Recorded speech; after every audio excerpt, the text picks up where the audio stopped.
meningkatkan tekad kuatkan hati. Assalamualaikum warahmatullahi wabarakatuh. Waalaikumsalam. Saya Dwi Murni, CGP Angkatan 10 pada pagi hari ini bersama Bapak Kepala Sekolah yaitu Bapak Rayumin SPD akan melaksanakan wawancara bersama beliau terkait tentang pengambilan keputusan berbasis nilai-nilai kebajikan sebagai pemimpin sebagai tugas dari demonstrasi kontekstual modul 3.1. Assalamualaikum warahmatullahi wabarakatuh, Bapak. Waalaikumsalam warahmatullahi wabarakatuh. Bagaimana kabar Pak hari ini? Alhamdulillah sehat selalu. Mudah-mudahan selalu terasa kuat untuk melaksanakan tugas kita. Amin ya rabbal alamin. Terima kasih Bapak atas segala dukungan Bapak terhadap saya yang melaksanakan pendidikan calon guru penggerak pada angkatan 10 ini Bapak. Baiklah Bapak, ada beberapa pertanyaan terkait dengan pengambilan keputusan berbasis nilai-nilai kebajikan ini Bapak nggih? Nggih. Selama ini di sekolah pasti akan ada kasus-kasus atau permasalahan, baik itu permasalahan dilema etika atau bujukan moral. Nah Bapak, bagaimana Bapak mengidentifikasi kasus-kasus tersebut yang merupakan dilema etika atau bujukan moral tersebut Bapak? Ya, terima kasih untuk mengidentifikasi kasus-kasus yang merupakan dilema etika atau bujukan moral. Di sini yang mana kalau kita lihat dari makna dari dilema etika atau yang dimaksud ini adalah antara yang benar dengan yang benar, kemudian bujukan moral antara yang benar dan yang salah. Ini yang harus mengidentifikasi kasus-kasus ini. Bapak, terima kasih. Selanjutnya Bapak, selama ini bagaimana Bapak menjalankan pengambilan keputusan di sekolah, terutama untuk kasus-kasus di mana ada dua kepentingan yang sama-sama benar atau sama-sama mengandung nilai kebajikan itu sendiri Bapak? Dalam hal ini mungkin kita mengidentifikasi dulu permasalahan apakah itu termasuk dalam dilema etika atau rujukan moral, sehingga kita bisa membuat suatu keputusan dengan nanti di antara yang benar dengan benar. Di sini bisa kita mengambil satu keputusan yang tidak merugikan salah satu, kemudian juga dari rujukan moral ini itu dilanjutkan nanti ya, sehingga kita bisa mendamaikan di antara keduanya atau mengambil satu keputusan kebijakan yang dirugikan juga salah seorangnya.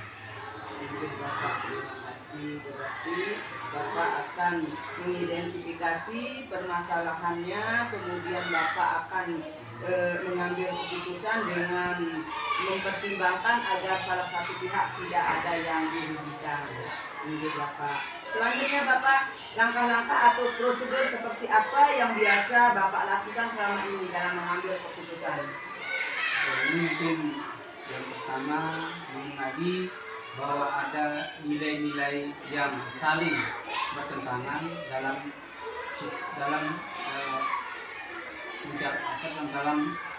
situasi ini. Kemudian yang kedua, menentukan siapa yang terlibat dalam situasi ini. Yang ketiga yaitu kumpulkan fakta-fakta yang relevan dengan situasi ini. Kemudian selanjutnya pengujian benar atau salah. Selanjutnya pengujian paradigma benar lawan benar. Kemudian melakukan prinsip resolusi, kemudian investigasi opsi terlima, kemudian membuat keputusan dan melihat lagi keputusan dan refleksi terhadap keputusan tersebut. Luar biasa Bapak, berarti Bapak sudah ketika mengambil keputusan sudah mengambil langkah-langkah atau 9 langkah dalam bagaimana cara pengambilan keputusan sebagai pemimpin. Terima kasih Bapak. Selanjutnya, hal apa saja yang selama ini Bapak anggap efektif dalam pengambilan keputusan pada kasus-kasus dilema etika atau kasus antara dua nilai kebajikan yang bertentangan itu Bapak? Untuk selama ini kita mengambil yang maksudnya tadi tentang apa tadi? Dilema etika mana yang paling Bapak anggap paling efektif cara pengambilan keputusannya? Di sini kalau kita lihat dari kebaikan dari anak kita tentang dari lingkungan sekolah kita mengambil keputusan dari teman-teman juga kita libatkan sehingga nanti kita tidak terlalu dalam melaksanakan keputusan itu dalam maksudnya tidak demokrasi ya. Jadi itulah yang kita mengambil keputusan itu bisa dilihat dari permasalahannya. Terima kasih Bapak. Berarti selama ini Bapak mengambil keputusan berdasarkan musyawarah bersama teman-teman atau dengan prinsip demokrasi. Luar biasa Bapak. Oke Bapak, selanjutnya hal-hal apa saja yang selama ini merupakan tantangan dalam pengambilan keputusan pada kasus-kasus dilema etika? Selama ini untuk sebagai tantangan kita bersama dalam mengambil keputusan adalah tentang permasalahan antara yang benar dan yang benar itu atau yang ini adalah bagaimana kita melihat orang tua murid yang selalu ikut campur juga ada benarnya, sehingga juga kita memberikan kesempatan juga kepada warga sekolah yang lain untuk menyampaikan alasan-alasan yang mereka lakukan sehingga membuat satu dilema etika tersebut. Ya, Bapak, terima kasih. Berarti di sekolah ini ada kasus atau permasalahan dilema etika yang Bapak hadapi atau yang kita hadapi Bapak karena kita sama-sama di SD kita ini, yaitu terkait apa nih ke Bapak dilema etikanya? Dilema etika misalnya tentang yang kasus yang kita hadapi sekarang yang menurut Bapak yang ada sekarang. Yang ada sekali tentang anak kita yang kita libatkan orang tua juga nanti karena kita merasa kasihan juga tentang orang tua atau anak kita, kalau kita nanti secara tegas sehingga akan membuat anak kita akan minder atau tidak mau belajar lagi, sehingga itulah yang harus kita atasi bersama, bagaimana terutama dengan bersama kita sama dengan orang tua.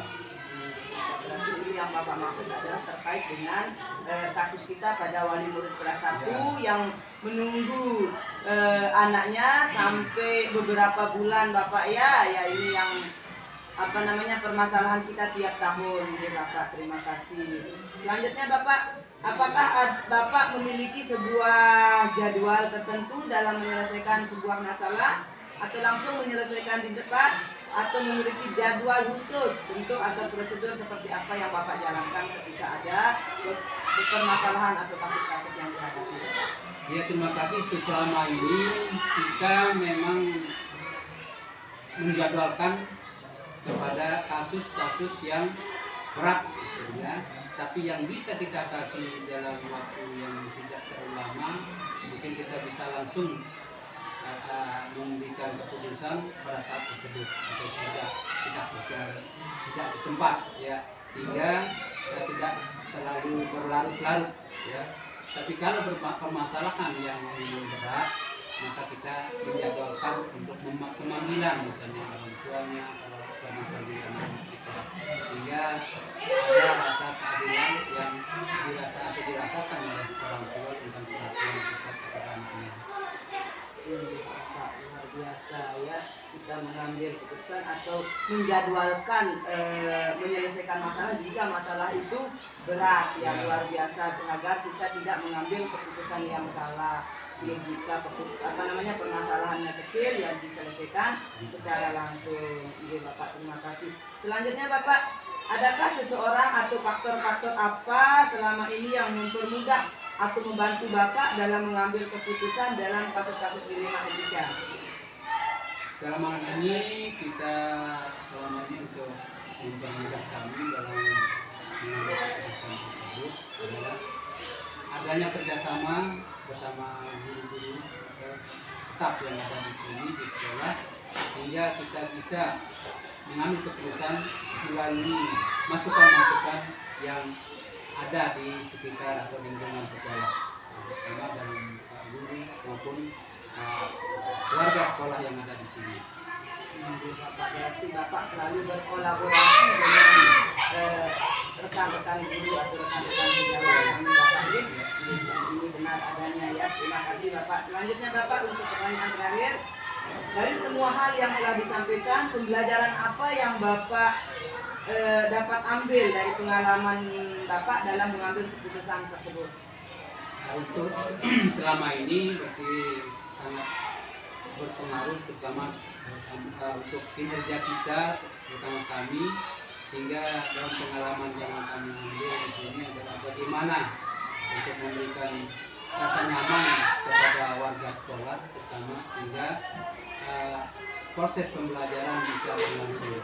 Itu yang pengalaman yang kami dapatkan, sehingga dari sekian rekan-rekan guru dan siswa kita bisa terlayani dengan baik, dengan selalu kita bekerja sama. Mungkin Bapak luar biasa ya pembelajarannya hari ini. Kita menyelesaikan masalah dengan berkolaborasi, kemudian kita juga mengambil beberapa langkah pengambilan keputusan yang benar. Terima kasih Bapak atas waktu yang diberikan dan dukungan Bapak selama ini. Sekian wawancara saya bersama Bapak Kepala Sekolah saya, Bapak Rayumir SPD. Terima kasih banyak atas waktu dan kesempatan pagi hari ini. Sekian, wassalamualaikum warahmatullahi wabarakatuh. Waalaikumsalam warahmatullahi wabarakatuh.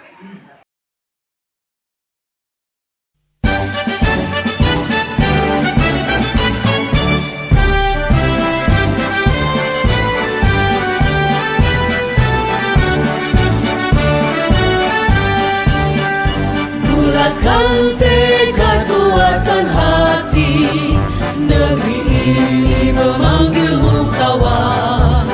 Belajar bergerak berbagi untuk negeri, guru penggerak majukan pendidikan. Guru penggerak menghamba pada murid, kreatif rancang pembelajaran. Hargai potensi, tingkatkan prestasi, lahirkan profil pelajar Pancasila.